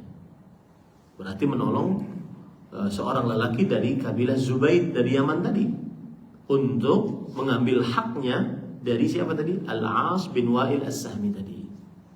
Fasumiyat Quraisyun hadzal hilfa hilful fudul. Maka fasammat Quraisyun hadzal hilf hilfal fudul. Maka orang-orang Quraisy menamai ini adalah hilful fudul, perjanjian al-fudul. Ya, para ikhwan yang dirahmati oleh Allah. Nanti disebutkan kenapa dan apa arti al-fudul itu. Nanti kita akan jelaskan. Yang jelas namanya perjanjian al-fudul. Al-fudul. Wa qalu laqad dakhala haula fi fudulin min al-amr. Sebabnya adalah kenapa disebut dengan fudul. Fudul itu artinya kelebihan, Pak. Kelebihan. Sungguh mereka telah masuk di dalam kelebihan perkara. Artinya gini, ini kan urusan dua orang nih. kemudian karena satu orang merasa terzalimi dan dia minta pertolongan kepada kita, maka mau tidak mau kita harus masuk, yang bukan urusan kita. Makanya perjanjian yang bukan urusan kita. Kalau bahasa letter luck-nya begitulah, atau bahasa bebasnya begitu, perjanjian yang bukan urusan kita. Hilful fudul. Artinya Banu Hashim, Banu Zuhrah, Banu Taim, keturunan Hashim, keturunan Zuhrah, keturunan Taim tadi, mereka berkumpul bersepakat untuk menolong orang ini, padahal mereka nggak ada urusan dengan orang ini. Bukan keturunan juga, bukan dari kabilah juga. Ya. Jadi perjanjian yang bukan urusan kita. Bahasa saya begitulah ya, supaya mudah dipahami. Ya. Nah, apa yang terjadi pada ikhwan dan hadirin Allah Subhanahu wa taala? Thumma masyaw ila al-As bin Wa'il. Lalu mereka jalan ke As bin Wa'il, fantaza'u minhu sil'at az-Zubaydi. Lalu diambillah barang-barang Zubaydi tadi. Wa dafa'uha li sahibiha. Dan dikembalikan kepada pemiliknya. Wa qad hadara an-nabiy sallallahu alaihi wasallam hadha al-hilfa alladhi rafa'u bihi manar al-haq. Dan Nabi Muhammad SAW saat itu ikut perjanjian ini. Dan tidaklah Rasulullah SAW ikut kecuali itu adalah sebuah kebenaran. Karena berarti petunjuk dari Allah SWT. Karena tidak mungkin Rasulullah SAW mengikuti sesuatu yang dimurkai oleh Allah, meskipun sebelum beliau diangkat menjadi Nabi dan Rasul. Nanti kita akan sebutkan bahwa Nabi Muhammad SAW itu dijaga dari keburukan-keburukan, bahkan sebelum beliau diangkat menjadi Nabi dan Rasul. Wahadamu sarhal dhul, dan menghancurkan kejelasan kezaliman yang sangat jelas. Wa huwa yu'addu min mafakhiril Arab. Nah ini. Dan perjanjian yang bukan urusan ini termasuk daripada dianggap sebagai kebanggaan orang Arab. Jadi orang Arab itu meskipun ini bukan urusannya, dia akan memperjuangkan kebenaran. Dia akan memperjuangkan kebenaran. Waqad qala sallallahu alaihi wasallam an hadzal hilf, laqad shahidtu bidari Abdullah bin Jud'an hilfan ma uhibbu anna li bihi humrun na'am walau du'itu limithli fil Islam la ajabtu. Yang artinya sungguh aku telah menyaksikan di rumah Abdullah bin Jud'an sebuah perjanjian yang aku tidak menginginkan bahwa aku memiliki onta merah kalau seandainya aku tidak mengikuti perjanjian tersebut. Artinya gini, lebih baik aku ikut perjanjian itu dibandingkan aku memiliki onta merah. Onta merah adalah amfas amwalil Arab. Onta merah adalah harta yang paling berharga menurut orang Arab pada zaman itu. Jadi onta itu bermacam-macam, yang paling mahal onta berwarna merah. Yang paling mahal onta berwarna merah. Kalau seandainya aku diundang untuk ikut perjanjian dan itu sudah masuk dalam agama Islam, maka aku akan ikuti itu. Menunjukkan perjanjiannya adalah perjanjian yang agung. Ya. Saya jadi ingat kata-kata Abdullah bin Jud'an. Ada hadis para ikhwah yang berkaitan dengan Abdullah bin Jud'an ini, yaitu bahwa Islam, intinya hadisnya itu bahwa Islam itu adalah kunci diterima amal ibadah. Yang tidak berislam tidak diterima amal ibadah. Saya katakan tadi, kenapa yang dipilih rumah Ibnu Jud'an, Abdullah bin Jud'an, sebagai tempat perjanjian, kesepakatan untuk menolong seorang pemuda dari Zubaydi tadi. Karena dia yang paling tua, kemudian karena dia orang paling dermawan. Dia yang paling tua dan orang paling dermawan, Abdullah bin Jud'an. Nah, di sini ada hadis yang berkaitan dengan Abdullah bin Jud'an. Aisyah radhiyallahu anha berkata, "Qultu ya Rasulullah, Ibnu Jud'an kana fil jahiliyah yasilur rahima wa yut'imul miskin, fahal dzaka yannafi'uhu?" Wahai Rasulullah, Abdullah bin Jud'an yang tadi kisah kita tadi, orang tersebut di masa jahiliyah menyambung hubungan rahim, suka nolong orang, memberikan makan kepada orang miskin. Apakah itu bermanfaat untuknya? Artinya dia meninggal di atas kesyirikan. Kata Rasulullah, la yanfa'u. tidak bermanfaat untuknya. Innahu lam yaqul yauman rabbighfirli khati'ati yaumiddin. Karena dia tidak pernah berdoa, wahai Rabbku, berikan aku maghfirah atas dosa-dosaku pada hari kebangkitan. Apa maksudnya? Bahwa Abdullah bin Junaad tidak pernah beriman kepada Allah, tidak pernah berislam, makanya tidak pernah berdoa kepada Allah Subhanahu wa taala. Nah, ini menjadi pelajaran berarti bagi kita, sebanyak apapun kebaikan seseorang tanpa Islam, maka tidak akan diterima. Allah Subhanahu wa taala berfirman, "Wa man yabtaghi ghairal islami dinan falan yuqbala min wa huwa fil akhirati minal khasirin." Yang mencari selain Islam sebagai agama, maka tidak akan diterima darinya, dan dia di akhirat termasuk orang-orang yang merugi. Sebaik apapun, ada apa tuh bunda-bunda apa gitu ya, yang katanya sebagai kemanusiaan, ibunda kemanusiaan apa, selama musyrik maka tidak bermanfaat untuknya. Nah, inilah yang saya katakan tadi, perkataan seperti ini Pak paling tidak disukai oleh orang pluralisme yang menyamakan semua agama, paling gak disukai. Dan biasanya saudara kandungnya pluralisme, liberalisme, yang mengatakan bahwa semua orang bebas, tidak boleh ada yang mengaku yang paling benar. Islam kalau mengaku paling benar, Islam itu agama sombong. Nah, ini hati-hati. Ini masuknya mana Pak? Syubhat atau syahwat Pak? Syubhat. Dan itu banyak di zaman sekarang. Dan itu harus diperangi. Di zaman media sosial, semua orang bisa bikin konten.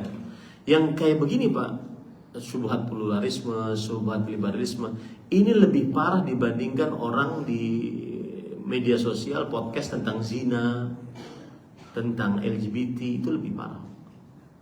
Ini lebih parah. Kenapa? Karena ujungnya tadi ma'aluhu ilal kufri wasyirki wa nifaq, kata Imam Ibnu Qayyim rahimahullah. Godaan syubhat itu ujungnya kepada kemunafikan, kesyirikan, dan kekufuran. Ya, kemunafikan, kesyirikan, kekufuran. Dan jangan sampai negara kita yang negara bertuhan ini, jangan sampai negara menjadi negara ateis. Karena Islam, karena negara kita ini negara demokrasi, akhirnya semua orang bebas saja untuk menyebarkan pemahaman-pemahamannya, termasuk di dalamnya pemahaman yang tidak bertuhan. Nah, ini keliru ya. Nah, ini pelajaran menarik ya. Jadi sebaik apapun seseorang, seramah apapun seseorang, sedermawan apapun seseorang, bahkan kadang-kadang disebut sebagai bapak kemanusiaan atau bapak paling dermawan, kemudian dapat penghargaan, selama bukan muslim maka tidak bermanfaat untuknya pada hari kiamat. Baik. ونقف هنا مع هذا الحلف خاصة مع قول الرسول صلى الله عليه وسلم ما أحب أن لي به حمر النعم ولو دعيت لمثله في الإسلام لأجبته. Kita di sini akan mempelajari beberapa pelajaran dari kisah ini, yaitu kisah Hilful Fudul, perjanjian apa tadi bahasanya? Perjanjian yang nggak ada urusan. Perjanjian yang nggak ada urusannya. Apalagi dari sabda Rasulullah SAW tadi mengatakan, aku tidak ingin memiliki onta merah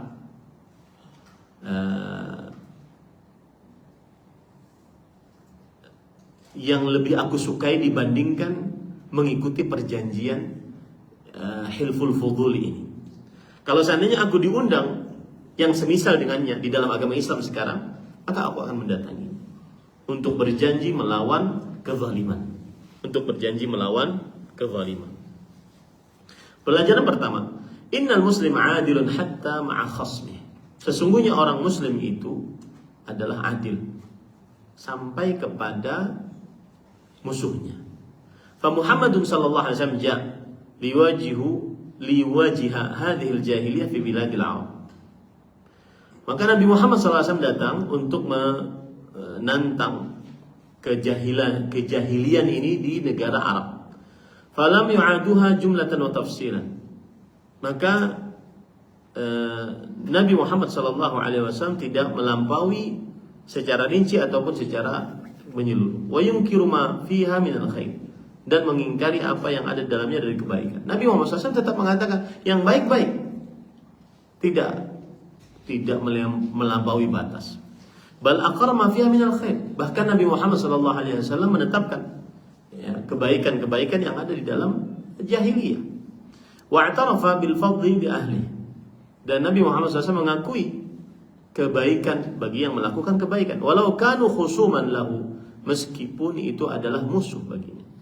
Walau kanu yu'linuna al-'adawah wal harb alaih, meskipun mereka mengumumkan permusuhan dan peperangan atas Nabi Muhammad SAW. Fahuwa yuthni ala hadzal hilf. Nabi Muhammad SAW memuji perjanjian ini. Liyu'allimana an nakuna 'adilin ma'a khusumina. Agar beliau mengajari kepada kita agar kita tetap berbuat adil walaupun dengan musuh-musuh kita. Wa an naqbala al-haqqa alladhi ma'a ghairina. Dan kita tetap menerima kebenaran yang bersama dengan selain kita. Wala tudafi'una al-'adawah illa tajahulil khair ma'al khassa. Jangan sampai karena kita bermusuhan akhirnya kita menolak kebenaran. Nah, itu tidak boleh. Jangan sampai karena kita bermusuhan akhirnya kita menolak kebenaran. Ini tidak diperbolehkan. Wa Rasul sallallahu alaihi wasallam yaqul innama bu'itsu liyutammima makarimal akhlaq. Dan Nabi Muhammad sallallahu alaihi wasallam bersabda, aku diutus untuk menyempurnakan akhlak-akhlak yang mulia.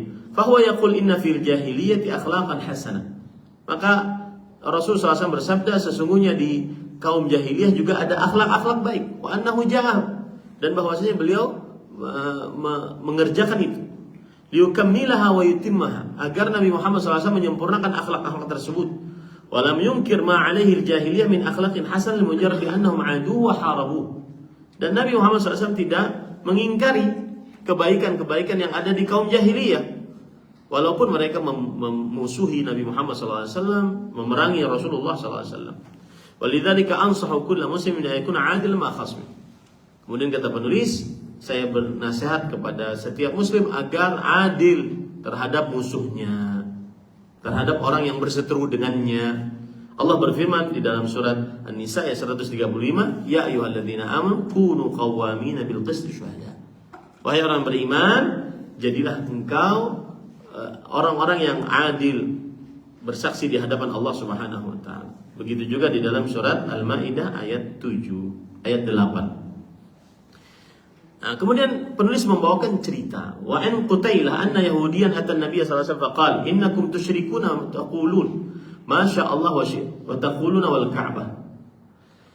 Ada seorang Yahudi mendatangi Rasul sallallahu alaihi wasallam. Lihat, Rasul SAW menerima dari orang Yahudi kebenaran meskipun dari orang Yahudi. Ada orang Yahudi datang kepada Rasul sallallahu alaihi wasallam dan berkata, wahai Rasulullah, kalian itu tetap mensyirikkan Allah karena kalian mengatakan masya Allah wa syi'tum, yang artinya semua atas kehendak Allah dan kehendak engkau wahai Muhammad SAW. Kata-kata dan ini kesyirikan. Atas kehendak Allah dan kehendak Nabi Muhammad SAW. Ini kesyirikan. Kata orang Yahudi itu kesyirikan. Wa taquluna wal Ka'bah, dan kalian mengucapkan demi Ka'bah, itu kesyirikan. Meskipun syirik akbar, bersumpah dengan makhluk. Yang benar adalah wa rabbil Ka'bah, demi Tuhannya Ka'bah. Itu yang benar. Tapi dengan demi Ka'bah tidak boleh.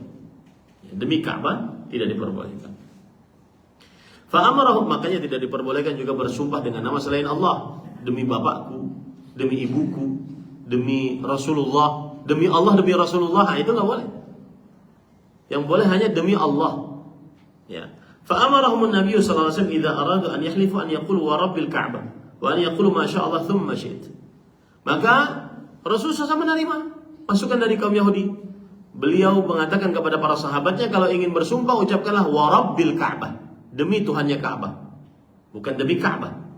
Dan jika kalian mengucapkan masya Allah, semua sekehendak Allah, kemudian sekehendak engkau, bukan dan kemudian. Kalau kemudian kan ada urutan berarti. Nah, ini menunjukkan bahwa Rasulullah SAW menerima masukan dari orang Yahudi. Syekh Sulaiman bin Abdullah bin Muhammad bin Abdul Wahhab rahimahullah di dalam kitab beliau Tafsir Al-Aziz Al-Hamid beliau mengatakan fihi qabulul haqqi mimman jaa bihi wa in kana aduwan mukhalifan fid din. Di dalamnya terdapat penerimaan kebenaran dari orang yang membawanya meskipun dia musuh menyelisih dalam agama. Tapi kalau benar kita katakan benar. Begitulah akhlak seorang muslim. Kalau benar dikatakan benar. Jangan sampai kita menzalimi karena kita bermusuhan akhirnya kita menolak kebenaran. Fal adlu matlabun muhim ghafala al-ba'du minan nasi anhu. Maka bersikap adil adalah sebuah tuntutan yang penting. Sebagian orang lupa akan hal tersebut. Fi ta'amulihim ma'a mukhalifihim. Di dalam pergaulan mereka, terutama kepada orang-orang yang menyelisih mereka. Ja'alau yaghfulun aw yataghafalun an ma lada al-khasm min al-khair liwujudi adawa aw khilaf bainahuma. Mereka kadang-kadang pura-pura lupa atau memang lupa bahwa meskipun ini musuh, mereka juga mempunyai kebaikan. Meskipun musuh ini juga mempunyai kebaikan. Nah, nanti ini masuk ke dalam perkara perkara bagaimana kita bersikap terhadap orang yang menyimpang tapi punya kebaikan. Ya, bagaimana kita bersikap terhadap orang yang menyimpang tapi mempunyai kebaikan. Maka perhatikan, walaqad tarha 'ala Syekh Muhammad ibn Salih Al-Utsaimin rahimahullah, 'ala Syekh Muhammad ibn Salih Al-Utsaimin rahimahullah as-su'al at-tali. Telah disampaikan pertanyaan kepada Syekh Muhammad. Ma ra'yukum fi man idza arada an yuqima shakhsan la yadhkuru ma ladayhi min khair bal yadhkuru masawi'ahu faqat. Apa pendapat engkau wahai Syekh? Kalau ada orang ingin menilai seseorang, dia tidak menyebutkan kebaikannya, tetapi hanya keburukannya saja. Kalau orang ingin menilai seseorang, misalkan ini saya nilai gelas ini, saya hanya menyebutkan keburukan. Oh, gelasnya kecil, berarti airnya juga kecil, sedikit. Hanya menyebutkan keburukannya saja, tidak menyebutkan kebaikan. Bolehkah begitu? Ya. Yaqulu fi kitabih, Syekh mengatakan dalam kitabnya, ya ayyuhalladzina amanu kunu qawwamin. Inna hadza min al-ijhaf wal jaw. Sesungguhnya ini adalah kezaliman dan melampaui batas. Kenapa? Lianna Allah Azza wa Jalla yaqulu fi kitabih, karena Allah Azza wa Jalla berfirman di dalam Al-Qur'an, ya ayyuhalladzina amanu kunu qawwamin lillahi syuhada'a bil qist. Wala yajrimannakum syana'anu qaumin 'ala alla ta'dilu i'dilu huwa aqrabu littaqwa. Karena Allah berfirman, wahai orang beriman, jadilah kalian qawwamina lillahi syuhada bil qist. Menjadi saksi bagi Allah dengan keadilan. Dan jangan sampai keburukan suatu kaum membuat kalian tidak berbuat adil. Berbuat adillah, itu lebih dekat dengan ketakwaan. Fa Allah Subhanahu wa ta'ala an yahmilana bughdha qaumin ala adlil ala adamil adl. Maka di dalam ayat ini Allah melarang kita untuk tidak berbuat adil meskipun kita membenci kaum tersebut. Bal amarana an naqula al-adl. Tetapi dalam ayat ini Allah memerintahkan kita untuk berbuat adil. Waqad aqarra Allah Ta'ala al-haqqa alladhi sadara minal musyrikin. Allah telah membenarkan kebenaran yang muncul dari orang-orang musyrik. Wa aqarra an-nabiy sallallahu alaihi wasallam al-haqqa alladhi sadara minal yahud. Dan Nabi Muhammad SAW menetapkan kebenaran yang datang dari kaum Yahudi.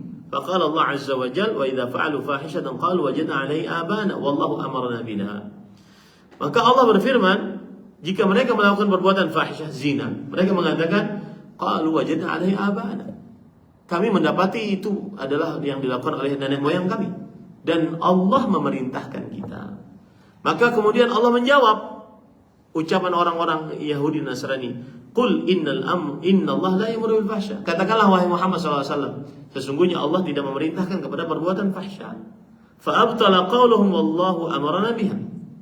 Maka di dalam ayat ini Allah membatalkan perkataan orang-orang Yahudi dan Nasrani bahwa Allah memerintahkan perbuatan fahsya. Makanya Allah mengatakan tadi, sesungguhnya Allah tidak memerintahkan perbuatan keji. Wa sakata an qaulin wajadna 'alaiha abana.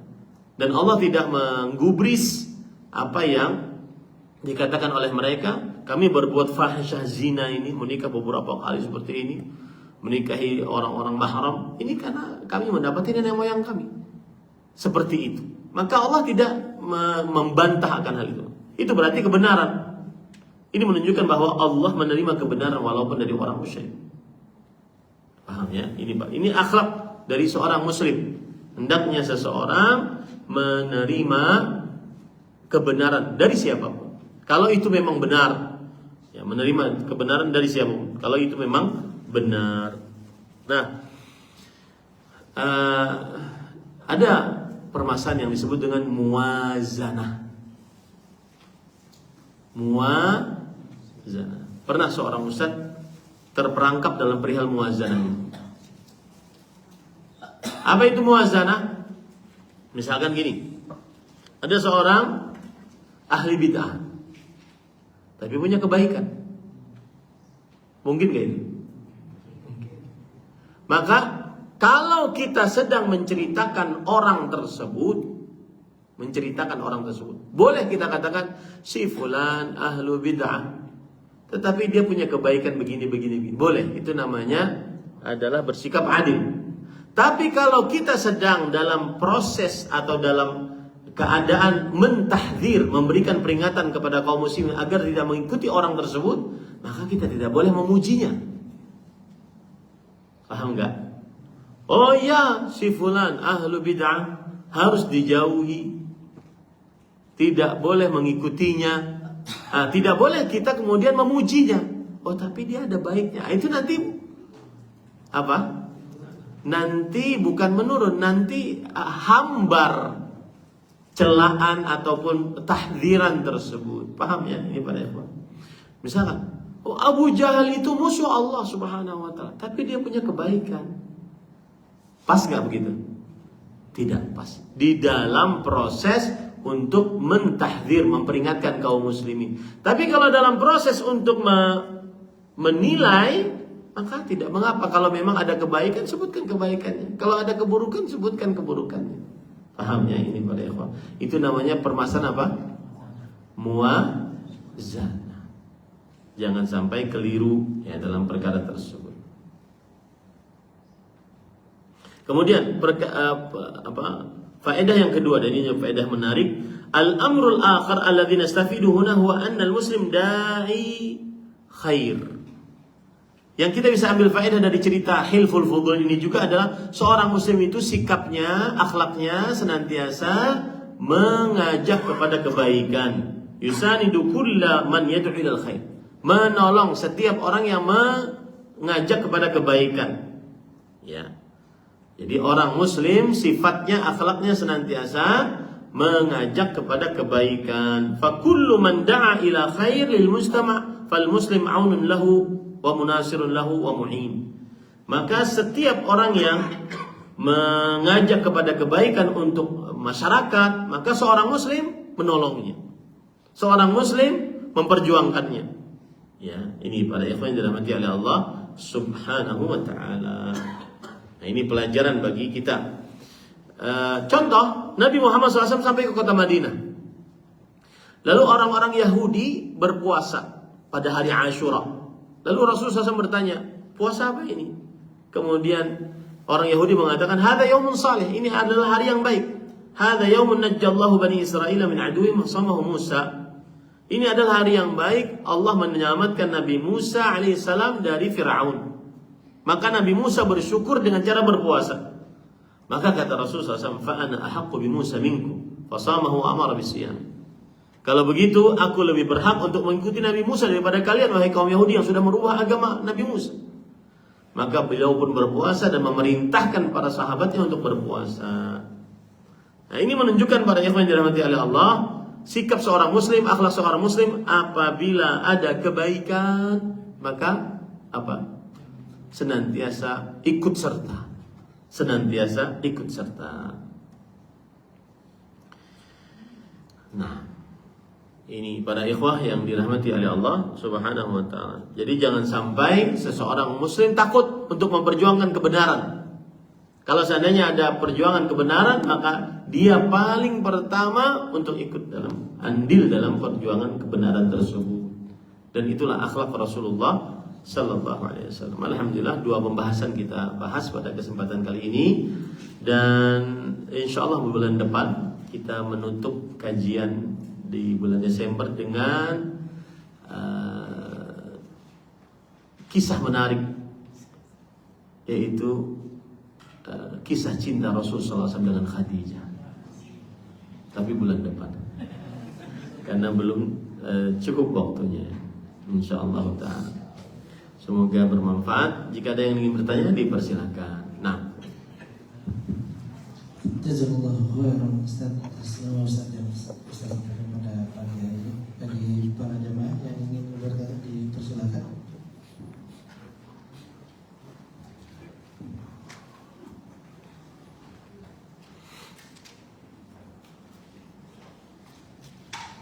silakan Pak. Assalamualaikum warahmatullahi wabarakatuh Ustaz. Waalaikumsalam. Assalamualaikum. Waalaikumsalam. Berkaitan dengan masalah pluralisme Ustaz dan liberalisme, sebagaimana kita ketahui kan sebagian besar para pengusung itu punya basic dari pondok itu Ustaz, dari satu orang tertentu, arti mereka bukan orang-orang bodoh gitu Ustaz di dalam misalnya keislaman. Pertanyaannya adalah apakah mereka ini masih ada mawani atau ada jahil yang menghalangi mereka untuk kita takfir secara ta'yin gitu Ustaz?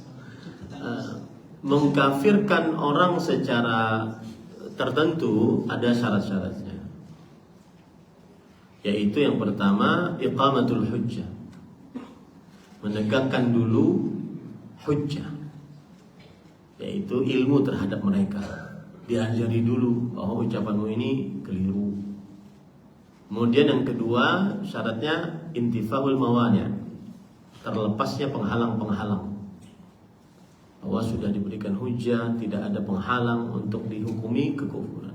Kemudian yang ketiga adalah yang menentukan ini kufur atau tidak pengadilan. Tidak semua orang berhak mengeluarkan orang dari Islam, karena kaidahnya man dhahara islamu la yukhrijuhu illa biyaqin. Siapa yang nampak keislamannya maka tidak dikeluarkan kecuali dengan keyakinan. Nah, hukum yang paling mengikat adalah pengadilan agama.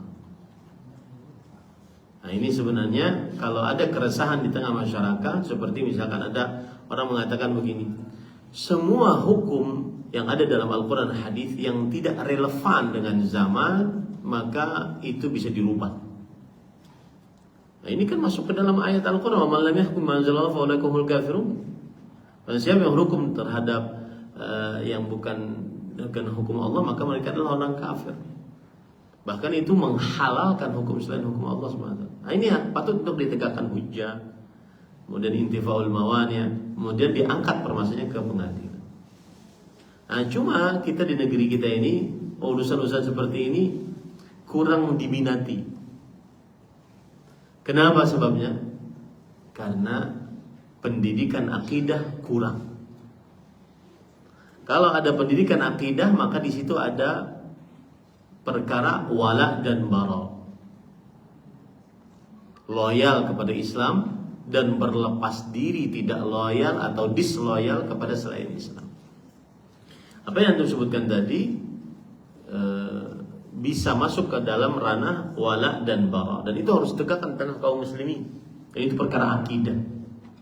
Kita di tengah-tengah, apalagi di zaman sekarang, terutama saya berbicara tentang dakwah salaf, dakwah sunnah, sudah berkurang pembicaraan tentang akidah. Lebih suka pembicaraan selain akidah.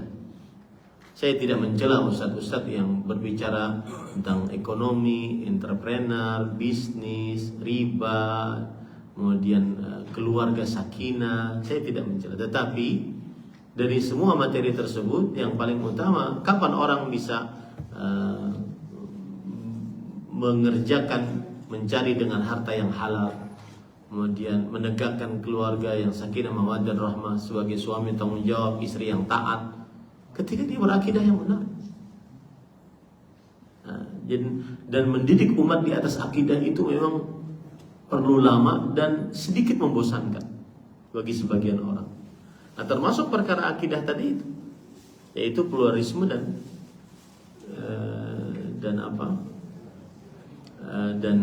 sekularisme. Dulu para ustadz-ustadz sebagian, ya terutama yang memang akidahnya di bidang akidah, doktoral di bidang akidah, mereka semangat untuk mendakwakan. Tapi sebagian ustadz-ustadz tersebut kemudian menurun intensitas mendakwakannya. Kenapa? Ada beberapa faktor. Keamanan, tidak aman, diancam. Bahkan ada sebagian ustadz enggak dapat SMS misterius gitu, WA misterius dan seterusnya. Nah, seperti itu. Jadi itu jawabannya, wallahu a'lam. Jadi kalau ditanya apakah bisa ditain muayyan, ditakfir muayyan atau dikufurkan secara tertentu orang tersebut, maka kita belajar sebuah hukum. Adapun untuk menurunkan hukum tersebut kepada seseorang, maka akan lebih baik lewat pengadilan. Wallahu a'lam. Ada lagi, ibu mungkin ada yang ditanyakan?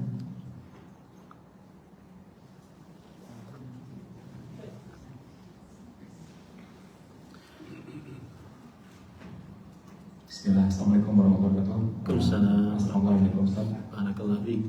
Ustaz, mohon penjelasannya terkait dengan dari akhlak muslim untuk ikut serta pada perkara-perkara yang dari kebaikan. Nah, kalau misalnya di lingkungan kita ada kegiatan yang dilakukan mungkin oleh saudara-saudara kita yang non muslim, itu tetangga kita ataupun organisasi yang sifatnya yayasan gitu, yang umum gitu saja non muslim, nah itu kita sejauh mana kalau kita ingin ikut serta dan apa kaidahnya gitu? Batasannya adalah hukum-hukum Allah. Ala inna himallahi maharim. Ingatlah bahwa batasan-batasan tersebut adalah hal-hal yang diharamkan oleh Allah. Selama tidak diharamkan, boleh saja. Seperti misalkan program penghijauan, di sana terkumpul muslim non muslim. Seperti misalkan lembaga-lembaga charity sosial untuk menghidupi para janda, anak-anak yatim. Ikut itu. Meskipun di dalamnya ada orang-orang yang non muslim, orang-orang kafir, tidak mengapa. Tapi tadi jangan sampai ikut serta di dalam keburukan-keburukan, dan keburukan batasannya adalah hal-hal yang diharamkan oleh Allah Subhanahu wa taala. Dan ini semua masuk ke dalam ayat, keumuman ayat wa ta'awanu 'alal birri wat taqwa. Saling tolong-menolong dalam kebaikan dan ketakwaan. Nah, di sini satu lagi. Terkait misalnya ada organisasi internasional itu saat yang dia menyalurkan dana ke Palestina misalnya. Nah, kita mungkin secara zahirnya percaya dengan akuntabilitas organisasi ini. Apakah boleh itu atau manfaatnya dengan lewat organisasi tersebut? Nah, sebenarnya asal hukumnya selama itu dia amanah tidak mengapa ikut, ya. Selama dia amanah tidak mengapa untuk ikut. Tapi begini, ini agak sensitif sebenarnya dan menyinggung sebagian orang yang berjuang untuk Palestina, dan kita semua mendoakan, dan saya berpesan ya, terutama Palestina di Gaza, kemudian juga Palestina di Sudan sekarang. Amalkan doa ini yang diajarkan oleh Rasulullah SAW, karena minimal kita hanya bisa mendoakan untuk saat ini. Kalau yang diluaskan rezekinya mungkin dia bisa bersedekah dengan keluasan rezekinya, tapi semua kaum muslimin bisa mendoakan. Dan doa Rasulullah SAW, beliau mengatakan Allahumma anjil mustad'afina minal mu'minin. Allahumma anjil mustad'afina minal mu'minin. Ya Allah, selamatkanlah orang-orang yang lemah dari orang-orang beriman. Nah, ini hari-hari ini baca, terutama di Sudan yang nampak sekarang ya. Dan kita harus ambil pelajaran. Saya sering diingatkan oleh Fadilat Syekh Abdul Ibrahim bin Amir Ruhaili. Beliau mengatakan as-sa'id man u'idha bi ghairi. Orang yang bahagia yang bisa mengambil pelajaran dari kehidupan orang lain. Yang terjadi di sana adalah ada pemimpin muslim yang sah, kemudian selalu diberontak. Selalu diberontak. Makanya Islam sangat mengharamkan pemberontakan. Karena itu berujung-ujungnya nanti adalah khawarij. Jadi naik pemimpin diberontak, naik pemimpin diberontak, naik pemimpin diberontak, diberontak. Sampai yang paling terakhir, sampai berkuasa 30 tahun. Akhirnya diberontak juga sampai sekarang. Akhirnya pemberontakan. Makanya saya nasihatkan. Dan ini bukan menjilat. Meskipun kita sistem negaranya demokrasi, tapi Islam mengajarkan kita agar memuliakan pemimpin muslim yang sah, siapapun presidennya. Untuk saat sekarang Bapak kita, Pak Presiden Prabowo, maka muliakan, hormati, kemudian doakan, kemudian taati, dengarkan perintahnya selama bukan maksiat, karena itu mendatangkan keamanan, kenyamanan, ketentraman, stabilitas keamanan nasional. Coba bayangkan antum tadi dari jam 9:30 sampai sekarang jam 11, hampir 1,5 jam kita bisa mengadakan kajian, mendengarkan hadis Rasul, mendengarkan cerita Nabi Muhammad SAW dengan indahnya. Bayangkan perempuan-perempuan di sana dalam keadaan dihinakan. Karena kalau sudah yang masuk ke dalam itu adalah orang sipil, perempuan terutama, pasti ada penghinaan. Pasti itu. Jangankan kita dalam keadaan yang perang atau kekacauan, dalam keadaan aman saja kita tidak boleh menghinakan perempuan. Saya pernah dimaki-maki oleh salah seorang dari negara jiran, karena saya mengatakan bahwa yang paling patut untuk bersabar, mengayomi adalah lelaki, para suami. Dan dia nyoret wajah saya gitu, disebar di media sosial. Ini Ustaz mengajarkan yang sesat, karena mengajarkan agar istri tidak taat kepada suami.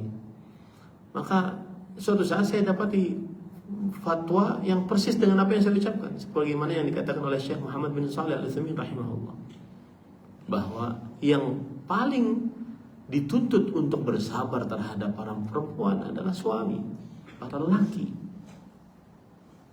Kata ibu-ibu, tuh dengerin. Iya, yang paling dituntut untuk bersabar, dituntut untuk lebih mengayomi itu para suami. Karena Allah berfirman, Rasulullah SAW bersabda, la yafraq mu'minun mu'minah in kariha minha khuluqan radiya minha akhar.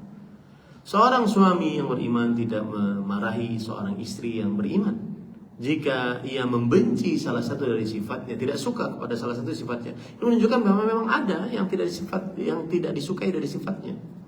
Ya, kadang-kadang moody, kadang cemberut sendiri, kadang sen kanan belok kiri, kadang ditanya mau makan mana terserah, tapi diajak ke sini nggak mau. Itu harus sabar itu. Nggak boleh kita marah-marah, harus sabar. Ya. Ini para ikhwan yang dirahmati oleh Allah SWT. Nah, maka maksud saya kalau sudah masuk ke dalam situasi ada perempuannya, pasti diremehkan, pasti dizalimi. Dan ngeri sekali kita melihat apa yang di media sosial. Makanya doakan, Allahumma anjil mustad'afina minal mu'minin. Doakan itu. Dan itu kewajiban kita akan diminta pertanggungjawaban oleh Allah Subhanahu wa taala kelak di hari kiamat. Sedangkan kita tidak mempunyai kekuatan kecuali doa. Dan kita yakin bahwa annal faraj ma'al karb. Jalan keluar ketika ada kesulitan, itu pasti. Kalau ada masalah, jalan keluarnya saat semakin memuncak masalah itu. Itu harus kita pahami baik-baik. Jadi bukan malah putus asa orang mukmin. Semakin sulit, semakin dia menikmati. Ya Allah, kapan jalan keluar? Saya yakin setelah ini. Semakin sulit permasalahan, semakin jalan keluar ada. Makanya Rasulullah SAW bersabda, ajiba rabbuna min qunuti ibadi wa qurbi farajih. Yang artinya Allah heran terhadap hamba-hambanya yang putus asa, padahal sebentar lagi jalan keluarnya. Ya. Nah, maka yang seperti itu saya katakan ikuti saja. Cuma tadi harus yang amanah, dan kemudian juga bukan hanya euforia, ya, yang tidak menghasilkan apa-apa, hanya ramai-ramainya saja. Tetapi benar-benar yang menghasilkan itu. Dan untuk saat sekarang para ikhwan, saya melihat yang paling menghasilkan adalah diplomasi. Diplomasi. Iya, berperang oke, iya. Tetapi kan kaum muslimin lemah. Meskipun Allah berfirman wa'iddu lahum mastata'u min quwwah, dan siapkanlah apa yang kalian sanggupi dari kuat, dari kekuatan. Iya, ada yang kam min fi'atin qalilatin ghalabat fi'atan katsiratan biidznillah. Berapa banyak fi'ah qalilah yang sedikit bisa melawan yang banyak. Tapi ingat, fi'ah qalilah ini yang bertauhid, yang mengamalkan sunnah, yang bisa melawan yang besar. Bukan yang tidak bertauhid, bukan yang tidak mengamalkan sunnah. Nah, kemudian pesan saya tadi bahwa jaga keamanan. Salah satu caranya adalah tidak berdemo, karena itu jalan menuju pemberontakan. Meskipun di negara ini sistem demokrasi diperbolehkan, kita di atas kita ada Islam, kita hidup di atas ajaran agama Islam. Ya, tidak diperbolehkan. Meskipun ada yang memberikan fatwa begini. Siapa yang bertanggung jawab yang meninggal kemarin? 9-10 orang itu. Ya. Waktu demo-demo kemarin kerusuhan, siapa yang bertanggung jawab? Maka hati-hati para ikhwan yang dirahmati oleh Allah Subhanahu wa taala. Maka tidak mengapa dari jawabannya, silahkan mengikuti. Nah, cukup kiranya ini ya, silakan.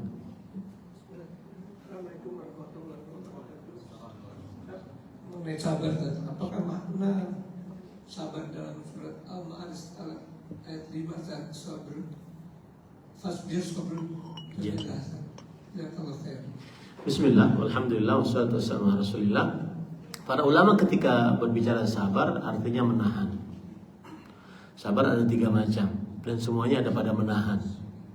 Sabar mengerjakan ketaatan, sabar menjauhi maksiat, sabar menghadapi takdir yang buruk. Dan semuanya pada proses menahan. Sabar mengerjakan ketaatan berarti menahan diri untuk terus mengerjakan ketaatan. Sabar menjauhi maksiat, menahan diri untuk tidak terperosok ke dalam maksiat. Terutama di zaman sekarang ya para ikhwah. Saya terkesan kemarin dengan khutbah Jumat dari Fadilat Syekh Abdullah atau Abdurrahman Buaizjan kalau salah, imam dan khatib Masjid Nabawi. Ada sesuatu yang sangat melalaikan kita di zaman sekarang, yaitu HP ini. Bahkan kadang-kadang orang hilang arah hidup gara-gara HP. Sudah tidak ada lagi kelezatan baca Quran, kelezatan zikir. Tidak ada lagi bahkan fokus makan gak ada lagi. Apalagi sampai fokus dengan ngobrol dengan istri yang menemani kita selama puluhan tahun ini dan mau mengakui, mengetahui kekurangan kita, tetapi dia mau menemani kita. Fokus itu udah gak ada lagi. Maka hati-hati yang melalaikan. Ini saya berbicara tentang kadang bahkan maksiat itu sampai sudah tidak terasa lagi beratnya di dalam kalbu walau secuil.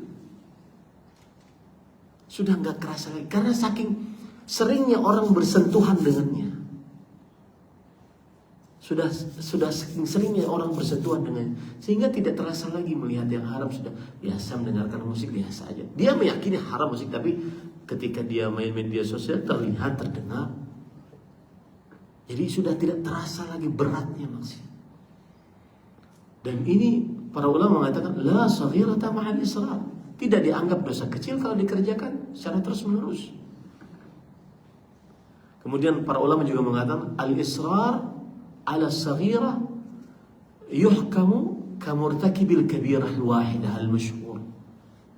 Terus-menerus melakukan dosa kecil itu dianggap sebagai pelaku dosa besar walau sekali. Menurut pendapat yang masyhur dari para ulama. Maka sabar menjauhi maksiat, terutama di zaman besar ini. Saya pribadi nih mungkin curhat sedikit.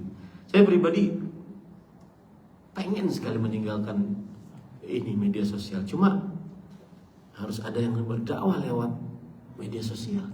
Kita kan tidak ingin jadi lilin gitu. Kita mendakwahi orang, tapi kita terperosok sendiri ke dalam maksiat tersebut. Tapi bagaimana ya caranya agar bisa saya tidak memegang media sosial, kemudian tetapi media sosial saya jalan gitu. Ya seperti ini. Kadang-kadang kita membicarakan tentang hadis Rasul, tentang sejarah Rasul SAW, yang nonton 1.000-2.000 orang. Mungkin ada mereka yang bertaubat. Tapi sebenarnya itu bukan alasan. Itu bukan alasan. Sebenarnya adalah kita terperosok ke dalam sebuah peremehan, sebuah kelalaian. Ingat baik-baik para ikhwah. Syekhul Islam berkata, aslu kulli syar al-ghaflah wa asyahwat. Sumber segala maksiat adalah kelalaian dan syahwat. Dan itu ada di sekarang di media sosial. Ya, ada. Bahkan seperti yang sudah saya bilang tadi, orang hilang fokus. Hilang fokus. Naik pesawat, di depannya ini HP. Ya. Padahal dia sedang nyari seat gitu. Hilang fokus. Nah, ini pada akhirnya, maka itu harus sabar, Pak. Ya, lebih ditekankan lagi sabar menghadapi takdir yang buruk. Cuma Pak, para ulama menjelaskan di antaranya Syekhul Islam Ibnu Taimiyah rahimahullah, beliau menjelaskan bahwa sabar mengerjakan ketaatan lebih besar pahalanya dibandingkan sabar menjauhi maksiat. Dan sabar menjauhi maksiat, mengerjakan ketaatan dan menjauhi maksiat lebih besar pahalanya dibandingkan sabar menghadapi musibah yang buruk. Kenapa demikian, Pak? Karena ketika orang sabar mengerjakan ketaatan seperti sekarang nih, kita ingin menghadiri majelis ilmu, kita harus meluangkan waktu, kita harus meluangkan waktu untuk baca Quran, kita harus meluangkan waktu, capek Pak, murajaah. Terutama yang sudah menghafal 30 juz untuk murajaah, terutama dengan segala macam kesibukan, capek Pak. Kita takut siksa Allah Subhanahu wa taala. Kadang di mobil harus murajaah, kadang capek. Untuk murajaah Quran harus keluar effort untuk taat kepada Allah. Ini lebih besar pahalanya, sabar mengerjakan ketaatan lebih besar pahalanya dibandingkan sabar menjauhi maksiat. Sabar tidak melihat yang haram, sabar tidak melakukan perbuatan yang mendengar yang haram, sabar tidak melakukan perbuatan-perbuatan yang haram. Kenapa? Karena meninggalkan maksiat cukup dengan meninggalkannya. Tapi kalau mengerjakan ketaatan harus kuat. Harus usaha, gitu. Harus buka mata saat ba'da subuh baca Quran kok hurufnya kok goyang, gitu. Harus sabar. Dan saya kasih tips Pak, kalau sudah ada saya seperti itu, lawan, pelan-pelan aja bacanya, lawan. Nanti syaitannya dia akan hilang, karena itu syaitan. Nanti dia akan menikmati sendiri, lawan. Jangan pada saat itu, apalagi di sampingnya HP, muncul notifikasi macam-macam, udah habis, nggak jadi lagi. Ya, seperti itu terus. Nah, lebih ringan lagi sabar menghadapi musibah. Karena kenapa Pak? Musibah ini kita nggak minta datang begitu aja. Tugas kita cuma menahan lisan agar tidak berkeluh kesah, terutama terhadap orang lain, menahan qalbu, tidak menggerutu, kemudian menahan anggota tubuh tidak mengerjakan hal-hal yang mungkar, menempeleng, merobek baju, kemudian menggundul rambut, tidak makan, tidak minum. Tugas kita cuma sabar. Nah, itu yang dimaksud dengan sabran jamil. Fasbir sabran jamil. Dan itu ada pada Nabi Yusuf alaihissalam. Nabi Yusuf alaihissalam, makanya para ulama menjelaskan, Nabi Yusuf dilempar oleh saudaranya di sumur kering, kemudian diambil oleh para musafir, dijual ke Mesir sebagai budak. Kemudian setelah itu dijadikan budak, berpisah dengan bapaknya 40 tahun. Kemudian dituduh oleh saudaranya macam-macam, difitnah dengan ujian ujian berzina dan seterusnya. Itu semua ringan, lebih ringan dibandingkan beliau mengerjakan ketaatan kepada Allah Subhanahu wa taala. Demikian, semoga yang sampaikan bermanfaat. Apa yang baiknya dari Allah Subhanahu wa taala. Semoga kita selalu diberi petunjuk oleh Allah Subhanahu wa taala.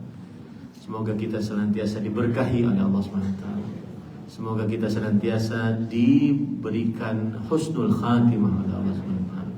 Dan akhirnya kita bisa masuk surga Firdaus tanpa hisab, tanpa adab, dan mendapatkan ridha Allah, bisa melihat wajah Allah di surga kelak, dan berkumpul dengan Nabi Muhammad SAW, para salafus saleh, orang tua dan para kerabat. Wassalamualaikum warahmatullahi wabarakatuh.